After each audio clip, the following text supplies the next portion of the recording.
설 연휴 마지막 날입니다. 명절에 가족들이 모이면 대화의 가장 큰 화두가 바로 정치가 아닐까 싶은데요. 특히 올해는 총선을 앞두고 있는 만큼 국민들의 관심은 더욱더 커진 상황입니다. 네, 과연 21대 총선이 석 달도 채 남지 않은 이번 설 연휴 밥상 민심은 어떻게 흘러가고 있는지 네.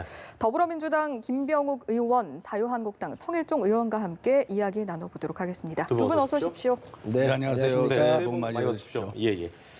자, 길지 않았던 이번 설 연휴 특히나 4.15 총선을 얼마 남지 않고 있는 상황이어서 여야 모두 밥상 민심에 촉각을 곤두세우지 않았을까 싶은 생각이 드는데요. 두 분께서도 일단 지역민들 많이 좀 만나보셨을 텐데 먼저 김병욱 의원께서 네. 어떤 이야기 좀 많이 들으셨습니까?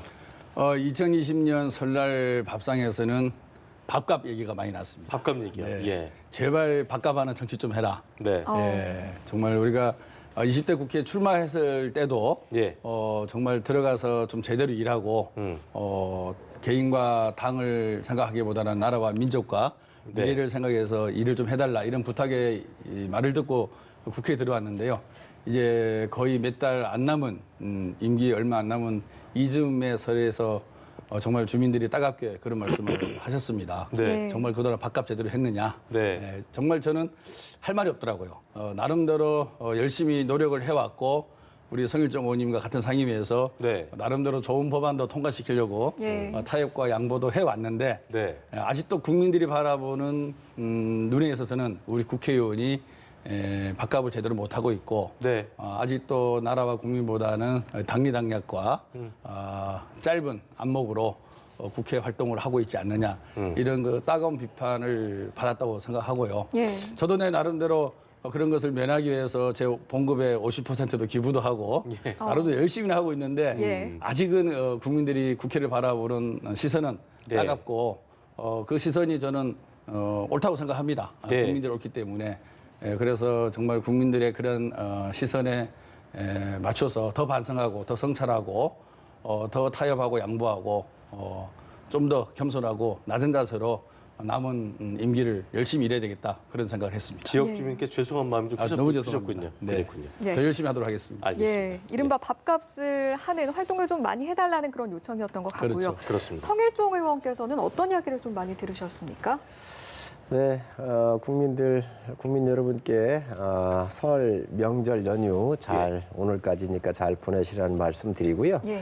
아마 늘 명절이면 이렇게 가족들이 모여서 여러 가지 현안들을 이야기하고 또 정치 시즌이면 정치 이야기도 많이 하시는데 가장 무거운 밥상의 자리가 아니었나 하는 생각을 가지고 있습니다.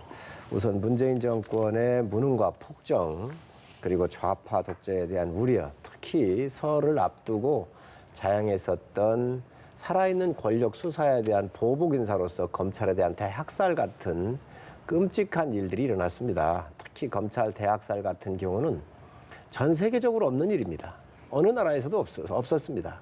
과거 군사 정권 시절에도 없었던 일들이 우리나라에서 일어났습니다. 예. 이러한 암혹한 국가적 현실 앞에서 국민들이 분노하고 굉장히 괴로워했던 그런 설의 민심이 아니었나 하는 생각이 듭니다. 예.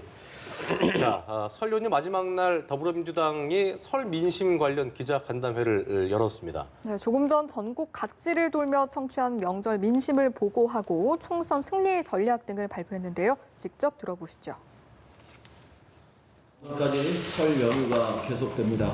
가족 친지들과 함께 따뜻한 설 명절 보내셨기를 소망합니다. 설 연휴 기간 동안 참 많은 분들을 뵈었습니다. 우리 국민의 설 민심은 한마디로 민생 먼저였습니다. 만나는 분들마다 국회가 힘을 모아 국민의 삶을 개선하는데 발빠르게 나서달라고 당부하셨습니다. 쟁점 법안 때문에 국회가 오래 대립한 만큼 이제 여야가 손잡고 국민 먼저 생각해야 한다는 말씀이셨습니다. 이제 그만 싸우고 일 좀 하라는 말씀도 참 많이 들었습니다. 그 연장선에서 선거만 신경 쓰지 말고 국민에게 도움이 되는 일부터 해라 이런 말씀도 많이 들었습니다. 국회에 쌓인 수많은 민생 법안을 하나라도 더 처리해서 고단한 국민의 삶에 힘을 들여야 한다는 사실을 절감한 설 명절이었습니다. 지금부터 당장 더 낫고 더 겸손하고 더 열심히 일하는 민주당이 되겠습니다. 많은 국민들이 요구하신 것처럼 지금 당장 민주당도 반성할 것은 반성하고 또 고칠 것은 과감히 고치는 모습을 보이겠습니다. 우리 주장만 옳다고 앞세우지도 않고 국민과 야당의 말씀을 귀담아 듣겠습니다. 대결의 정치를 넘어서기 위해 여야가 함께 할 수 있는 일을 하나라도 더 많이 찾아내기 위해서 노력하는 여당이 되겠습니다. 더 낮아져서 믿음직한 민주당, 더 겸손해서 든든한 민주당, 더 열심히 일해서 강해지는 민주당이 되겠습니다. 국민의 말씀을 받들기 위해서 2월 임시국회 소집을 다시 모든 야당에게 요청합니다. 지난주 산적한 민생법안 처리를 위해 임시국회 소집을 야당에 제안했지만 아직 2월 임시국회 일정이 확정되지 못했습니다. 설 연휴가 끝나는 대로 신속하게 임시국회 일정을 확정할 수 있기를 바랍니다. 민생법안 하나하나에 소중한 우리 국민의 삶이 걸려 있습니다. 시급히 국회를 열어서 민생법안을 처리하는 것은 우리 국회의 의무이기도 하겠습니다. 총선에서 누가 유능한 민생 정당인지 치열하게 경쟁할 수 있기를 바랍니다. 이제 본격적으로 총선 준비는 시작되고 있습니다. 다가오는 총선은 민생을 놓고 치열한 정책 경쟁을 벌이는 민생 총선이 되어야 한다는 점을 거듭 말씀드립니다. 누가 유능한 민생 해결 능력을 갖추고 있는지 치열하게 경쟁하고 국민에게 평가받는 총선이 되기를 희망합니다. 민주당은 유능한 민생 해결 능력으로 국민의 평가를 받기 위해 최선을 다하겠습니다. 자유한국당도 모든 것을 반대하며 박근혜 정권 시절로 돌아가자는 퇴행적 비토 공약만이 아니라 미래지향적인 민생 공약으로 경쟁해 주실 것을 부탁드립니다. 국민의 삶을 개선하는데 단 한 방울의 땀이라도 보탬이 되는 총선 경쟁을 펼칠 수 있어야 하겠습니다. 또 하나의 설 민심은 이제 검찰의 일은 정부에 맡기고 국회는 민생에 집중하라는 것이었습니다. 설 명절 기간에도 검찰 문제를 둘러싼 자유한국당의 공세가 쉬지 않고 이어졌습니다. 검찰 안에서 벌어지는 일 하나하나에 시시콜콜 정치권이 개입해 논란을 부추기는 것은 시대착오적 검찰 정치의 연장전이며 비정상의 정치입니다. 이런 비정상은 이제 끝내야 할 때가 되었습니다. 지금은 공정한 검찰권 행사를 위한 검찰과 법무부의 협력과 제자리 찾기가 무엇보다 중요한 시기입니다. 검찰과 법무부가 스스로 자기 문제를 해결할 수 있도록 정치권도 환경을 만들어 줄 수 있어야 합니다. 야당도 더 이상 검찰 대행정당 노릇을 되풀이하지 않았으면 좋겠습니다. 검찰 편들기 정치는 여기서 끝내야 합니다. 검찰개혁은 이제 시작일 뿐입니다. 아직도 가야 할 길이 참 멉니다. 검찰의 일거수일투족이 사회적 논란이 되는 검찰 과잉 시대를 이제 마무리할 수 있기를 희망합니다. 대한민국이 언제까지 검찰 문제 하나에만 발목 잡혀 있어야 한단 말입니까? 검찰의 일은 이제 검찰에 또 법무부에 맡깁시다. 대신에 정치권은 치열한 민생 경쟁에 나섭시다. 해결할 민생 과제가 산더미처럼 쌓여 있다는 사실을 기억해야 합니다. 연휴 기간 신종 코로나 바이러스 감염증. 네, 설 연휴 마지막 날 더불어민주당 이인영 원내대표의 설 민심 관련 기자간담회 함께 들었는데요. 일단 설 연휴 민심은 민생이 먼저였다는 내용이었고요. 예. 또 다음 내용 들어볼까요? 또? 예. 자유한국당 심재철 원내대표도 오늘 오전 기자간담회를 열고 연휴 기간 청취한 설 민심을 전했습니다. 네, 함께 들어보시겠습니다. 연휴 기간 동안에 저도 안양에서 많은 사람들을 만나봤습니다. 시장을 쭉 돌아봤는데 민심은 분명했습니다. 만나는 사람마다 살기 너무 힘들다. 제발 경제 좀 살려달라라는 얘기였습니다. 특히 이 상인 같은 경우는 아예 설 대목이 없다. 이런 경우는 처음 본다. 그런 얘기들을 들을 수 있었습니다. 그리고 청년들 같은 경우 좀 이제 몇 명 만났는데 알바 자리도 없어가지고 지금 죽겠다 하는 이런 얘기들을 쉽게 들을 수가 있었습니다. 아울러 이제 우리 당에 대해서는 좀 더 세게 잘 싸워라 하는 이제 그런 분발을 촉구하는 그런 의견들을 들을 수 있었습니다. 그리고 이제 몇몇 분들의 경우에는 도저히 안 되겠다. 이번 4월달에 반드시 정권 심판하겠다. 그야말로 못 살겠다 갈아보자라는 말씀들을 하시는 것을 쉽게 들을 수 있었습니다. 우리 한국당 이런 국민들의 설 민심 잘 새기면서 앞으로도 더욱 열심히 일하겠습니다.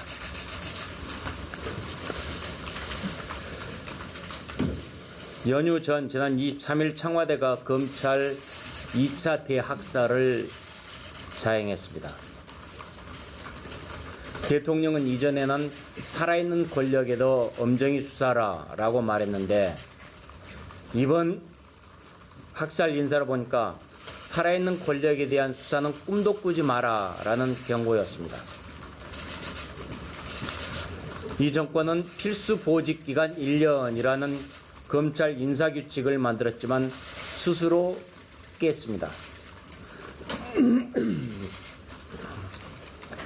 직제 개편을 명분으로 내걸었지만 이건 역시 꼼수입니다. 윤석열 총장이 대검 기획관 과장은 전원 유임시켜달라고 의견을 냈지만은 철저하게 묵살당했습니다. 검찰청 법에는 총장의 의견을 들어 인사한다라고 되어 있지만은 이 조항 역시 묵살됐습니다. 명백한 실정법 위반이고 수사 방해입니다. 두 번에 걸친 대학살로도 불안했는지 이 정권은 검찰이 최광욱 비서관을 불구속 기소하자 감찰권 카드를 꺼내들었습니다. 그야말로 치졸한 짓입니다. 추미애 장관은 윤석열 총장을 향해서 본인이 호출했는데도 30분 내에 오지 않았다는 이유를 들어서 항명운운했던 사람입니다. 그러나 윤석열 총장이 이성윤 지검장에게 최강욱을 기소하라고 지시했는데도 이성윤 지검장은 묵살하고 안 했습니다. 또 법무부에는 보고하면서 상급기관인 서울고검과 검찰총장한테는 보고하지 않았습니다. 이거야말로 명백한 항명입니다.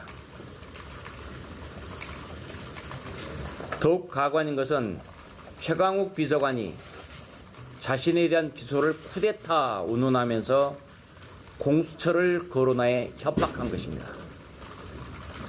왜 이 정권이 그토록 공수처법을 밀어붙였는지 그 속내가 제대로 드러난 것입니다. 자신들을 수사하려는 검사들을 공수처를 통해서 잡아넣고 모든 비리와 범죄를 은폐하겠다는 것입니다. 공수처가 문재인 정권 비리 은폐처라는 것을 실토한 것입니다. 우리 당에서는 검찰 학살 TF를 지금 만들 생각입니다. 그래서 권성동 의원을 TF장으로 해서 김진태 의원님, 이은재 의원님, 장제원 의원님, 주광덕 의원님, 정정십 의원님 이렇게 법사위원이 중심이 되고 거기에다가 곽상도 의원님, 강효상 의원님, 최교일 의원님 이렇게 해서 TF를 운영을 할 겁니다. 내일 오후 2시에 첫 회의를 가질 생각입니다. 그리고 법사위는 수요일 날 29일 날 열어서 긴급 현안 질의를 할 계획입니다. 우리 한국당에서는 특검을 추진할 것입니다. 그러나 우리가 현재는 숫자가 부족해서 특검을 저쪽에서 받아들이지 않을 텐데 이번 4월 총선에서 반드시 이겨서 특검을 제대로 하겠습니다. 그래서 검찰 학살을 한 이 정권의 비리 낱낱이 밝혀내겠습니다. 네, 자유한국당에 이어서 그러니까 민주당에 이어서 자유한국당의 심재철 원내대표의 설 민심 청취 기자간담회도 함께 들어보셨는데요. 예. 자, 두 분 함께 7, 8분 가량 들어보셨는데 일단 먼저 김 의원께 여쭤보겠습니다. 네. 민주당은 이제 먼저가 이제 민생이었다였고 역시 한국당은 경제 위기가 심각하다는 얘기를 하면서 만나는 사람마다 살기 힘들다는 내용과 함께 검찰 개혁 논란 관련된 내용을 했었는데 네. 어떻게 보셨는지 좀 들어보고 싶네요. 네. 경제 문제가 만만치 않은 건 사실이죠. 예. 네, 사실이고 특히 자영업자, 중소 영세 사업자들은 어려움을 겪고 있는 건 사실입니다. 예. 사실이고 여러 가지 원인이 있겠죠. 여러 가지 원인이 있는데 우리 OECD 국가 중에서 가장 자영업자 비중이 높은 나라가 예. 우리나라고요. 한 평균 한 2배 반 되더라고요. 그다음에 지금은 모든 채널이 온라인으로 쏠려 있습니다. 예. 이 소위 말해서 거리에 있는 상점들보다는 온라인으로 구매하고 온라인을 통해서 어떤 그 경제 행위를 하는 비중이 급격하게 늘다 보니까 실제로 경제 성장의 통계치보다 피부로 체감하는 경제는 안 좋을 수밖에 없는 거죠. 예. 안 좋을 수밖에 없고요. 그리고 최저임금 물론 인정합니다. 초기에 너무 급히 많이 올린 거. 나중에는 정상화됐지만은 그런 부분들도 일부 작용을 했으리라고 봅니다. 하지만은 전체 크게 본다 그러면 그래도 우리나라가 OECD 국가 중에서 성장률을 2% 정도 유지를 하고 있고요. 예. 소위 유니콘 기업이라고 있습니다. 시가총액 1조 원 이상 되는 비상장 기업이 저희가 아마 10개, 11개 국가입니다. 전 세계 5위입니다.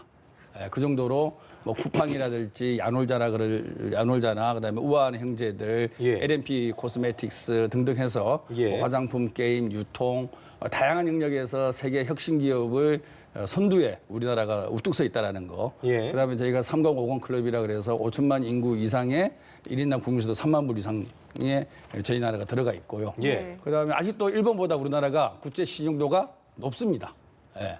국제 신용 평가 회사에서 국가 신용도 평가가 아직도 높습니다. 이런 긍정적 시그널도 있다는 거고. 예. 그리고 이제 반도체 수출도 지난달부터 조금씩 증가세로 돌아서고 있고요. 예. 그리고 소비나 투자나 특히 시설 투자 부분들도 통계를 보면 조금씩 이렇게 턴을 하고 있는 그런 징조가 나오고 있습니다. 그래서 우리가 어려운 부분은 어려운 부분대로 왜 그것이 이렇게 어려울까라는 부분에서 정확한 진단을 해내고 우리 정부가 솔직하게 국민들에게 사실을 얘기를 하고 조금 더 함께 고통을 나누자라고 호소를 해야 된다고 보고요. 예. 잘 나가는 부분에 있어서는 정말로 그동안에 우리 정부가 추구해왔던 규제 완화, 예. 혁신 성장 이런 것들의 성과가 조금씩 나타나고 있지 않느냐. 그런 측면에서 저희가 잘한 것은 잘한 것대로 계속 해나가고 네. 부족한 부분은 국민의 양해를 구하고 좀 더 국가가 관심을 갖고 국가가 예산과 재정을 투여를 해서 그분들의 고통을 덜어드리는데 최선의 노력을 다해야 된다 생각하고요. 예. 저는 검찰 부분은 네. 저도 정말 검찰에 대해서 중립적으로 생각하려고 노력했던 사람인데 저도 패스트트랙으로 기소를 당한 사람입니다. 조사 한 번 안 받고 아무런 그 없이 저도 이제 불구속 기소를 당하다 보니까 예. 우리나라 검찰이 얼마나 무소불위의 권력을 휘두르는지 제가 체험을 한 사람인데요. 그 모 여성 의원의 6주의 상해를 가한 공범으로 네. 그리고 공모를 했다고. 공모라는 것은 본인의 의사를 들어봐야 될 거 아닙니까? 조사를 한 번 하지도 않고. 저는 그 여성 의원과 옷깃도 스친 적이 없어요. 아주 먼 거리에서 공모를 했다라는 검찰의 상상력을 동원한 기소 공소장이 날라왔는데요. 예. 예. 저는 그 검찰 이런 부분에 대해서 그동안의 과거의 검찰의 잘못한 부분을 개혁하고 바꿔야 된다는 것이 국민의 여망이라고 생각하고 있고요. 네. 그런 부분을 정상화시켜 나가는 과정에 있어서 약간의 갈등과 충돌이 있을 수밖에 없다고 봅니다. 예. 그런데 중요한 것은 검찰의 구성원인 일반 검사들이 어떻게 생각하고 있느냐가 중요하다고 봐요. 소위 말하는 윤석열 사단이라고 하는 분들, 공안통 특수부, 그동안에 소위 잘 나갔던 검찰, 그분들의 의견도 물론 또 그분들도 검찰의 구성원이니까 잘 들어봐야 되겠지만 그렇지 않은 공판 담당, 그다음에 형사부, 대다수의 대다수의 구성원들이 검사들의 얘기를 거죠? 들어보면 소위 말해서 일부 야당이나 일부 언론에서 얘기하는 그 정도는 아니라는 생각을 해요. 상당히 정상화하는 과정이고 그동안 소외받은 여성 검사라든지 공판, 형사부 검사들도 승진을 하고 좋은 자리에 갈 수 있다라는 가능성을 보여준 그런 인사로 평가하는 평검사들도 상당히 많다. 네. 그래서 이것을 저희가 검찰 개혁을 해 나가는 하나의 진통과 그다음에 이 상고의 과정을 우리가 예의주시하고 지켜봐야지 정치권에서 이것을 하나하나를 다 코멘트하고 하나하나의 인사에 대해서 정치권이 개입하다 보면은 더 어려울 수 있다. 좀 더 지켜보자 이런 말씀을 드리고 싶습니다. 알겠습니다. 송일종 의원께서는 반대로 민주당 이인영 원내대표의 어떤 민심에 대한 해석 그리고 대응 발언 어떻게 들으셨습니까? 집권 여당의 원내대표의 설 민심에 대한 인식도에 대해서 정말 네. 국민들이 어떻게 판단할지 정말 큰 우려를 갖고 있습니다. 집권 여당은요, 이 나라를 움직여가는 하나의 축이에요. 책임을 지는 자리예요. 이 나라의 경제 폭망을 누가 시켰습니까? 이 정권이 시키지 않았습니까? 지금 거리로 누가 내몰았습니까? 주 52시간, 최저임금, 탈원전 다 해서 근로자들 다 거리로 내몰지 않았습니까? 몇 집 건너서 지금 문을 닫고 있습니다. 그런데 이 부분에 대해서 마치 아니 민생 법안이 이렇게 급한데 그러면 지난 연말에 공수처법, 선거법이 민생하고 무슨 관련이 있습니까? 장기 독재를 가기 위한 이 정부의 프로그램에 의해서 공수처를 만들고 선거법을 이렇게 통과시킨 거 아닌가요? 불법 단체인 1+4라고 하는 국회법에도 맞지 않는 단체를 만들어가지고 이 폭거를 자행한 겁니다. 그래놓고 지금 와가지고 민생 국민이 그걸 믿겠습니까? 정말로 민생을 하려면 지금 최저임금을 비롯한 탈원전 정책 같은 경우 정부의 정책 실패를 인정을 하고 이걸 저희가 방향을 전환할 테니 국민 여러분 도와주십시오. 이렇게 해야 되는 겁니다. 검찰 개혁 얘기를 하시는데 이제는 개혁을 검찰에 맡기자고요? 아니 살아있는 권력을 수사를 누가 하라 그랬습니까? 대통령께서 윤석열 총장을 임명장을 주면서 살아있는 권력을 수사를 하라고 얘기를 하셨어요. 예. 자, 지금 유재수 사건, 조국 사건, 그리고 울산 부정 사건 다 어디에 관련돼 있습니까? 청와대가 관련돼 있습니다. 이 권력 수사하니까 내 새끼 치니까 조사하니까 지금 거기에 관련되는 사람들 다 학살한 거 아닙니까? 그래놓고 이것을 비정상의 정상화라고 그러는데 뭐가 비정상입니까? 지금 수사하고 있는 이 검사들 자르는 게 비정상입니다. 그리고 이러한 인사를 했던 것이 1년도 안 됐습니다. 6개월밖에 안 됐습니다. 이 정권 잡아서 2년 반이 넘고 있어요. 이 권력을 운용을 했고 검찰 인사를 다 대통령이 했던 거 아닙니까 지금. 이러한 사안에 대해서 이제는 야당 보고 가만히 있고 법안이나 통과시키라고 하는 겁니까 지금? 이게 집권 여당의 원내대표의 인식이라고 한다면 설을 잘못 센 겁니다. 지금 국민들이 신음하고 있습니다. 거리로 내몰고 있습니다. 이 책임 누가 져야 됩니까? 정부 여당이 져야 합니다. 정부 여당의 집권당 대표가 이러한 현실 인식을 하지 못하고 국민들 보고 검찰개혁은 이제 검찰한테 맡기자. 법무부에다가 맡기자. 법무부 장관이 누굽니까? 이 정부의 집권 여당으로 지방선거, 울산 부정선거 사건에 임명장을 주었던 사람 갖다 놓고 지금 검찰 수사망 조여오니 이 분에 의해서 지금 학살을 자행을 한 겁니다. 이런 부분들에 대해서 지금 현재 여당이 이러한 인식을 하고 있다고 하는 것은 심각한 문제라고 생각을 합니다. 예. 지금 성 의원의 그 비판에 대해서 우리 또 김 의원님께서 한 말씀 더 첨언하실 게 있을까요? 네. 우리 정부 여당의 부족한 면과 잘못한 면을 비판하는 건 좋은데요. 예. 좌파라든지 폭망이라든지 길거리로 내몰고 있다. 이런 표현은 조금 삼가해 주시면 좋지 않을까 싶습니다. 우리 같은 정부에서 일을 했지만 우리가 문재인 정부가 23년 만에 증권 거래세를 인하한 정부고요. 빅데이터 3법을 통과시켰고요. 그다음에 P2P법도 통과시켰고요. 규제 샌드박스 5법도 통과시키고. 그래서 아까 제가 말씀드린 그런 유형 기업들 나오고 있지 않습니까? 과연 이런 정부를 좌파 정부라고 얘기한다는 것은 저는 국민들이 이해하지 못하리라고 보고요. 예. 경제가 어려운 부분이 있습니다. 예. 어려운 부분이 있고 이 부분은 여러 가지 복합적인 요인이 있는 거죠. 전 세계 성장률이 저하돼 있고 그다음에 과거에 이런 그 글로벌 밸류 체인이 무너지면서 보호무역지가 되살아나고 있는 면도 있고요. 예. 미중 무역 갈등으로 인해서 교역량이 줄어듦으로 인해서 수출 주도형 한국 경제가 타격을 받는 면도 분명히 있습니다. 이 면에 이런 측면에서 우리나라 성장률도 이제 2%를 겨우 지키고 있는 그렇기 때문에 이런 와중에서 정부의 역할이 중요한 거죠. 민간 영역, 글로벌 대기업의 교역량과 생산량이 줄어들었을 때에 그럼 이것을 어떻게 살릴 것이냐. 그게 바로 정부의 역할인 것이죠. 정부가 재정과 예산을 투여하고 민간과 협력해서 시너지를 최대한 낼 수 있는 그런 정책을 만들어가는 것이 정부 역할을 생각하고요. 예. 그 역할에 맞게끔 문재인 정부가 열심히 하고 있습니다. 하고 있는데 이 경제라는 게 뭐 한 달, 두 달, 뭐 1, 2년 만에 금방 획기적으로 바뀌지는 않지 않습니까? 과거의 어떤 모든 정책의 산물이 점점 결과로 이제 반영되고 있는 과정이 있다고 생각합니다. 예. 그래서 저희 정부가 이것을 무시하거나 이거를 등한시하거나 이것을 별세기로 생각하는 것이 아니라 충분히 우리 성일정 의원님께서 말씀하시는 부분에 대해서 인식을 하고 있고 그런 부분에 대해서 개선할 부분은 저희가 노력을 해서 개선하게 생각하는데 중요한 것은 민생 법안에 대해서는 저는 야당의 협조도 필요하다고 봅니다. 아까 패스트트랙도 얘기하셨고 연말 공수처도 말씀하셨는데 그때 거의 190개 민생 법안도 필리버스터를 걸었지 않습니까? 그럴 필요가 없거든요. 그래서 정부가 잘못한 것은 야당이 지적은 하되 여야가 합의해서 상임위나 법사에서 통과된 법들은 하루빨리 통과시켜 주는 것이 저는 가장 우리 국회의 기본적인 저는 의무라고 봅니다. 예. 국회 입법부 아니겠습니까? 그럼 상임위까지 통과된 법을 굳이 본회의에서 막을 이유가 없어요. 여야가 합의해서 통과돼서 올라온 법입니다. 그게 쌓여 있거든요. 그런 법들에 대해서 과감하게 우리 여당과 정부가 잘못한 것을 지적을 하되 국민의 민생과 국민의 삶에 도움이 되는 법안들이 있으면 그런 정쟁과 별개로 빨리빨리 통과시키는 이런 국회 문화가 정착이 되어야만 우리 국회가 국민들로부터 비난과 비판을 받지 않지 지금처럼 정쟁이 한번 걸리고 서로 갈등이 있으면 모든 법과 예산이 올 수도 없는 이 네. 정말 잘못된 정치를 저희가 하고 있다고 봅니다. 그래서 이런 것들을 과감히 구분해내고 협조해 줄 때 오히려 야당의 지지율이 더 올라가지 않느냐 그런 말씀을 좀 드리고 자, 싶습니다. 김 의원님 반론 예. 제기하겠습니다.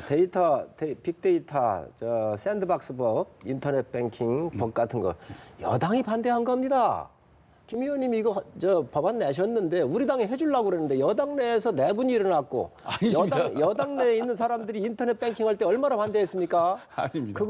그거를 막론하고 우리 당 더 추진해서 빨리 하자고 그런 거 아니에요. 그래서 이거 정확하게 국민들에 좀 알려주셨으면 좋겠고 좌파 네. 폭망 이런 말을 쓰지 않아달라고 그러는데 맞습니다. 안 써야 됩니다. 그러나 이 정부가 한 거에 대해서 정말로 좌파로 가고 있고 경제를 망쳐놓은 이 정권에 대해서 그러면 저희가 이 단어를 쓰지 말라고 하면 저희가 안 쓸 수 있도록 경제를 잘 이끌어 주셨으면 좋겠습니다. 또 이 성장률 얘기를 하시는데 이 정부가 2% 성장했어요. 민간의 성장이 0.4%입니다. 정부에 세금을 퍼버가지고 어거지로 경제 성장을 이렇게 해서 2%대 맞춘 겁니다. 이게 정부 돈 넣어가지고 경제 성장하는 거 제일 쉬운 겁니다. 그거 누구나 못합니까?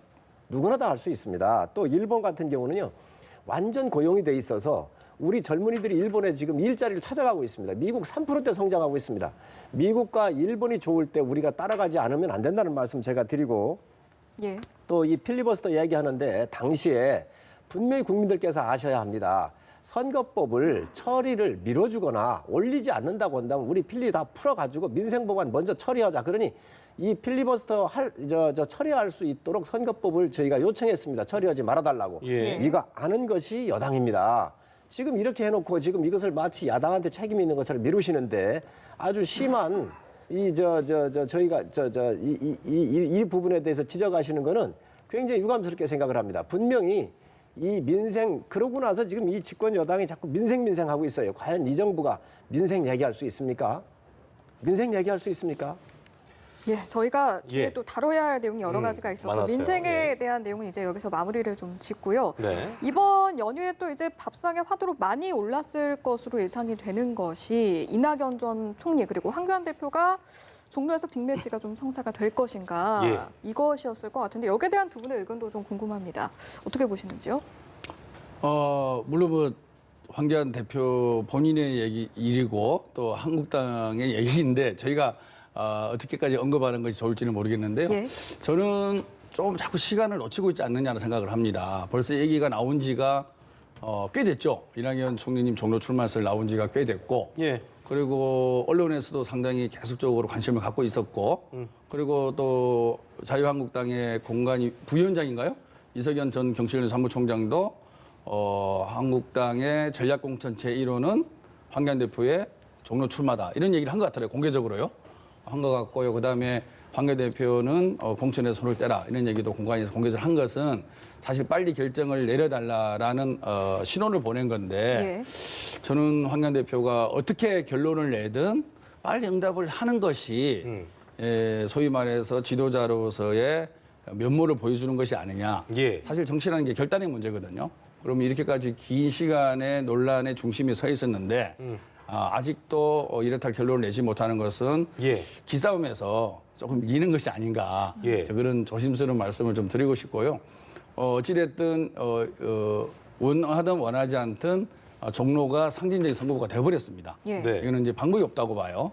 없고 이미 이낙연 전 총리님께서는 본인 생각도 있었고 당에서 공동선대위원장과 함께 종로 출마를 권하자 그 다음날 바로 응답을 하는 모양새를 취했는데 예. 이미 한국당 내에서도 많은 분들이 이렇게 요구를 하고 있는데 아직 응답을 하고 있지 않는다는 것은 예. 저는 어떤 결론을 내든 시간을 자꾸 놓치고 있지 않을까 네. 아는가. 그래서 빨리 결단을 내리는 것이 좋지 않을까라는 생각입니다. 성님 물론 타당의 얘기지만요. 예. 당내 좀 분위기 저는 들어보고 이 싶은데. 여권에 예. 종로 지역구에 대한 교묘한 정치적인 술수가 여기 숨어 있다고 생각을 합니다. 이 정권이 지금 경제 다 망쳤지요. 특히 이 설을 앞두고 검찰에 대한 대학살을 진행을 해서 국민의 분노가 지금 임계점을 넘어서고 있습니다. 이러한 모든 문제점들을 마치 황교안 대표나 이낙연 전 총리하고 대결로 여기 이목을 집중을 시키면서 모든 이슈를 다 묻어버리려고 하는 정치적인 이 계산이 여기 깔려 있다고 생각을 합니다. 우리 황교안 대표는 종로가 아니라 그 이상도 어디든 결코 피할 생각이 없습니다. 이미 밝혔습니다. 당이 결정하는 대로 가겠다. 그리고 각 당의 전략이라고 하는 것은 다 있는 겁니다. 예. 전쟁을 하는 데 있어서 전략과 전술이 있는 거예요. 전술적인 그런 지역 몇 군데서 이겨가지고 과연 전쟁에 이길 수 있습니까? 문제는 이기고 지는 그 큰 문제는 전쟁에서 이기는 것입니다. 예. 전쟁에서 이기는 게 중요하지 전술적인 몇 가운데 이런 거에 이 여당의 이 교묘한 술책에 우리가 말려가서는 안 된다고 생각하고요. 예. 다시 한번 말씀드리지만 우리 당의 입장이나 황교안 대표께서의 입장은 당이 정해준 대로 간다. 네. 그리고 당이 필요한 곳에 가겠다는 말씀을 드렸기 때문에 그 예. 입장에 변화가 없다는 말씀을 드리고 네. 언제든지 종로에도 언제든지 당에서 명령하면 나가실 준비가 되어 있다는 말씀드립니다. 일단 보니까 자유한국당에서 보니까 황교안 대표의 어떤 비례대표설도 나오고 있던데 그 부분은 어떻게 좀 저희가 해석해야 될까요? 모든 것을 네. 전쟁에 이기기 위한 전략적 측면에서 우리가 전략적으로 판단해. 그러면요. 전략적 판단에서 봐야 될 문제들이지요. 근데 자유한국당의 분위기를 보면은 영남 다선들은 뭐 수도권 험지나 좀 어려운 곳을 가달라라는 어떤 분위기가 많은데 김태호 전 도지사님도 그렇고 홍준표 전 대표도 그렇고 계속 고향 출마를 고집하고 있지 않습니까? 좀 말을 안 듣는 것 같아서 제가 한 말씀 드렸습니다. 어쨌든 뭐 지금 서 의원님 말씀 들어보면 전략적으로 준비한 부분이 있는 것이기 때문에 그걸 뭐 일단 속단하기 어렵겠습니다. 언제든지 아까 저희가 그 이승 앵커 얘기했던 대로 종로 빅매치는 성사가 될 수도 있다. 그렇습니다. 이거 정리하면 되겠죠? 그렇습니다. 알겠습니다. 예, 알겠습니다. 자, 설 연휴가 이제 끝나는 내일부터 이제 총선을 대비해서 본격적인 선거 준비가 속도를 낼 것으로 보이는데 여야 모두 일단 인적 쇄신이 화두로 좀 올라가 있는 모습인 것 같습니다. 더불어민주당은 현역 의원 평가 하위 20% 발표를 앞두고 의원들이 굉장히 긴장을 좀 하고 있는 모습인 것 같은데 민주당 내 분위기 실제로 좀 어떻습니까? 조용한데요. 조용합니까? 그게 이제 아무래도 개인에 관련된 민감한 사안이라서 개별 통보를 하는 걸 알고 있습니다. 개별 그리고 이것이 통보를, 뭐 출마를 하지 말라는 것이 아니라 감점에 한 20점 정도, 20% 정도 예. 감점 요인이라서 그런지 뭐 그렇게 큰 동요는 없고요. 아까 말씀드린 대로 개별 통보다 보니까 의원들끼리 뭐 정보를 교류하거나 이런 것도 없고 네. 아직은 뭐 이렇다 할 움직이는 약간 폭풍전의 그런 상황입니까? 폭풍전야. 예. 글쎄요. 언론들이 너무 과대하게 관심을 갖는 것 같아요. 제가 보기에는 그런 것 같고요. 그 인적 쇄신이라는 게 제가 이렇게 쭉 저도 초선이지 않습니까? 매년 보니까 한 45 내지 50%의 50% 정도가 초선들의 비율이에요. 예. 예. 그만큼 해왔다는 거 아니에요, 그죠? 초선이라는 것은 새로운 뉴페이스가 이제 국회에 들어온 건데 매년 45 정도의 퍼센트가 국회 초선으로 채워졌음에도 불구하고 예. 제가 20대 국회 총선 출마했을 때에 국민들로 받던 비난을 지금도 받고 있거든요.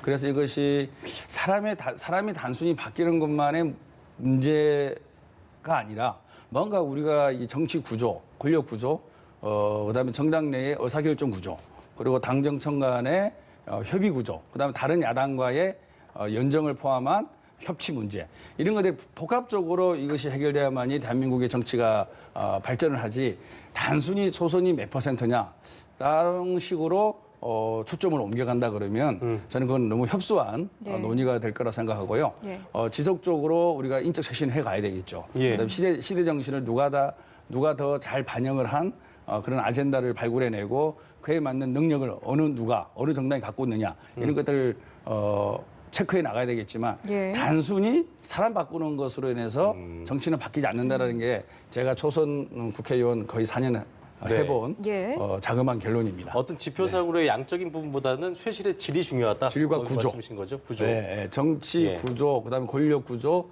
의사결정 시스템, 그다음에 야당과의 협치를 어떻게 나갈 거냐 이런 것들 종합적으로 고려되고 우리가 공부를 해나가면서 대안을 만들어내가야 되는 것이지 단순히 사람만으로 교체했다 해서 정치가 바뀐다라는 기대는 쉽지 않다라는 예. 게 제 초선으로서 자그마한 결론입니다. 예. 네, 알겠습니다.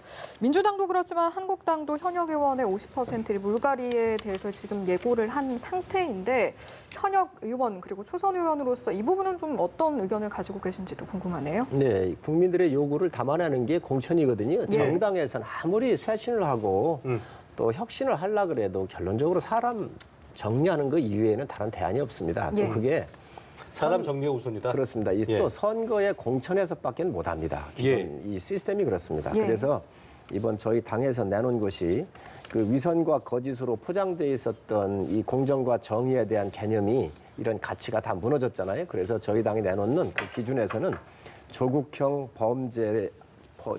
범죄를 저지른 사람에 대해서는 근본적으로 공천에서 배제를 해야 되겠다. 예. 이 원칙을 제시했고요. 입시 채용, 또 병역 비리 부분, 또 세 번째로는 원정 출산이나 음주운전 경력자, 그리고 성범죄, 아동학대 경력자 이런 사람들, 예. 또 차별적인 이 언행이 좀 과했다든지 심각한 사람이 있다고 한다면 이런 사람들에 대해서는 이번에 공천에 배제를 해서 국민들이 요구하는 그 눈높이에 좀 맞춰야 되겠다라고는 제시를 이미 했습니다. 따라서 이번 공천 심사에서 이런 기준이 작동될 것이고요. 또 이런 기준 작동하에서 보면 아마 당이 새로워지는 모습을 국민한테 선보일 수 있을 거라고 생각을 합니다. 예. 자, 안철수 전 그 국민의당 대표가 귀국한 지 일주일이 지금 흘렀습니다. 첫 지역 일정으로 호남 민심을 좀 돌리기에 나선 것 같은데 또 내일은 바른미래당 의원 17명과 5차 회동도 예정이 돼 있고요. 일단 안 전 대표가 귀국한 지 일주일이 지났는데 어떻게 평가하시는지 두 분께 짧게 좀 듣고 오늘 내용 마무리 짓겠습니다. 먼저 김 의원님 한 말씀 해주시죠. 네, 생각보다 좀 준비가 덜 돼 있지 준비가 덜돼 않느냐라는 있다? 생각을 좀 하게 됩니다. 왜냐하면 한 1년 4개월 동안에 해외 체류하시면서 예. 국내 정치에 관심을 가졌기 때문에 복귀를 하신 거 아닙니까? 예. 그러면 1년 4개월 동안에 한국 정치의 문제라든지 그다음에 당신이 복귀했을 때에 어떤 시대 정신을 담은 화두라든지 예. 이런 것들을 구체화시켜서 내놔야 되는데 예. 지금 귀국 일주일이 지났는데 계속적으로 주변 사람들과 상의하겠다. 그런 식의 또 애매모호한 말씀만 계속 하시는 것 같아요. 그래서 과거에도 정치하셨을 때 새정치라는 바람을 일으켰는데 결국엔 구체적으로 뒷받침할 만한 내용과 어떤 그 시대 정신을 갖고 있지 못하다 보니까 결국 잘 안 됐지 않습니까? 이번에도 좀 그런 거 아닌가. 그러니까 황교안 그 대표의 리더십에 공백이 생겼죠. 그리고 예. 어떤 그 공간이 생기기 때문에 컴백을 했는데 단순히 정치공학적으로 그런 공간이 생겼다 그래서 본인이 나오는 거에 조금 비중이 있는 것 아닌가. 그것이 아니라 그 공간을 어떠한 내용으로 채울 것이냐. 이런 것에 대한 좀 더 깊은 고민과 성찰이 있었어야 되는데 아직까지는 그런 것들이 잘 보이지 않는다. 그런 것들이 채워졌을 때만 제대로 된 평가를 할 수 있지 않을까 생각하고요. 아마 오늘 손학규 대표를 예방을 하고 내일 이제 바른미래당 의원들하고 이제 오찬을 하는가 봅니다. 아마 거기서 이제 어떤 구체적인 내용이 언급이 돼서 손학규 대표와 바른미래당 국회의원들을 설득시켜내느냐. 네. 그것이 저는 관건이라 보는데 예. 쉽지만은 아니라고 봐요. 지금까지의 귀국 일주일의 행보를 보면 아직도 좀 준비가 덜 돼 있고 어떤 정치 공학 내에 틈새를 노리는 분명히 여와 야를 양쪽 다 불만족스럽게 생각하고 그 공간을 지향하는 그 공간이 필요하다고 하는 국민들이 있다고 저는 생각합니다. 예. 있는데 단순히 그것이 물리적으로 공간이 있다는 것이 아니라 한번 무엇을 할 것이냐라는 부분에 대해서 무엇을 어떻게 구체적으로 할 것이냐는 부분에 대해서 뭔가 대안을 내놔야 되는데 예. 아직까지는 그런 것들이 준비가 덜 돼 있는 상태에서 좀 급하게 귀국한 것이 아닌가라는 예. 평가를 어쨌든 하고 뭐 등판 분위기는 조성이 돼서 등판했는데 준비 운동이 좀 덜 됐다는 정도로 좀 이해하면 될 것 같고요. 예. 자, 석 의원님 어떻게 보셨는지 한번 말씀. 안철수 대표 같은 경우는 기존의 정치 지도자급 중에서는 비교적 줄기세포라든가 블록체인을 비롯한 4차 산업혁명 시대의 대한민국의 예. 미래 먹거리에 대해서 이해도가 가장 높고 잘 준비되어 있는 분이죠. 또 이번에 들어와서 보니까 공정과 정의에 대한 가치가 무너져 있는 대한민국 현실에 있어서 예. 김경률 씨를 비롯한 이런 분들은 옳은 소리, 좌파 진영에 있지만 이 잘못된 좌파 진영 사람들에 대해서 일가를 하고 있는 제대로 된 인사들에 대해서 만나는 걸 보면서 네. 공정과 정의에 대한 가치를 소중히 여긴다라고는 국민 메시지를 좀 주고 있다 이런 생각을 가지고 있고요. 예. 네. 또 호남도 방문하고 이렇게 하고 계신 것 같은데 아마 호남이 예전 같지는 않아 보입니다. 지금 이미 민주당이 많이 이렇게 세를 확장되어 있는 그런 상태로 이렇게 보여지고 어쨌든 그러한 공간에서의 새로운 활로를 모색하려고 하는 게 이 지금 안철수 전 대표를 통해서 예. 읽히고 있다라고 생각을 합니다. 앞으로 예. 안 대표가 여러 가지 활동의 폭을 좀 가질 수가 있을 텐데 네. 제가 볼 때는 안 대표께서 이 국가와 이 국민, 정치라고 하는 것은 대의 명분을 가지고 국민한테 하는 거잖아요. 예. 국민들한테 소구하는 그 능력이 국가나 국민을 위한 큰 목표가 돼야 합니다. 그래서 개인의 어떤 자리에 대한 욕심 다 내려놓고 정말 국가를 위한 헌신을 향해서 간다고 한다면 아마 여러 가지 문신의 폭이 넓게 활용할 수 있지 않을까, 또 보폭을 넓힐 수 있지 않을까 그런 생각을 갖고 네. 있습니다. 네. 안 전 대표의 귀국 후 행보에 대한 두 분의 의견을 들어봤고요. 오늘 대담은 여기서 마무리하도록 하겠습니다. 예. 두 분 오늘 말씀 고맙습니다. 고맙습니다. 네, 감사합니다.